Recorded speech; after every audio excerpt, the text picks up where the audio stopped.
Okay, I'm going to show you how to build a label image question using a test you already have. So I'm going to insert a label image question. Okay, and now here I have a test that I had previously made. Okay, I already did these sections, multiple choice and matching, and I'm going to show you a true false section. So I am going to get my snipping tool and make a snip of just the questions.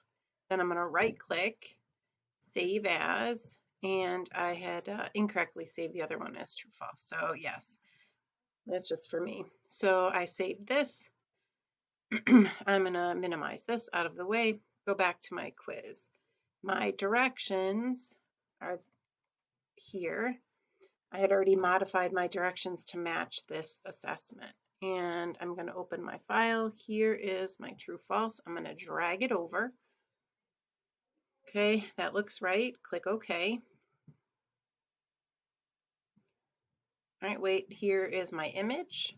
Okay, now I need to add response boxes. Okay, so every line gets a response box. So I'm going to add a response box, move it to the line, add a response box, move it to the line. The only thing I did modify for this was to make the spacing a little bigger. So I made the font a little larger than I normally would for a test that I would actually be printing.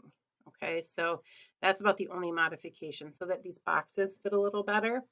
Now I need to add possible responses. For these ones, it's just true and false. If you're doing multiple choice questions, 1, 2, 3, 4, A, B, C, D, whatever. Now I need to set up my right answers. A couple of things. Choose partial match.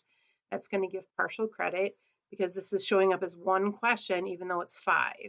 All right, and I'm going to duplicate responses because I'm going to allow students to choose true or false for each question. So this one is false. I'm going to move the right answers. Okay, this one is true.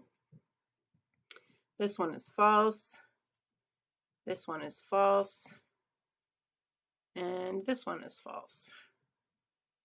Okay, and that's it. So again, partial match is important. And when you need multiple, you need these for multiple questions, you're going to have to check duplicate responses. Click save. And without copying and pasting, I just wrote 5 questions. I know it shows up as one question, but literally 5 questions as one. Really fast.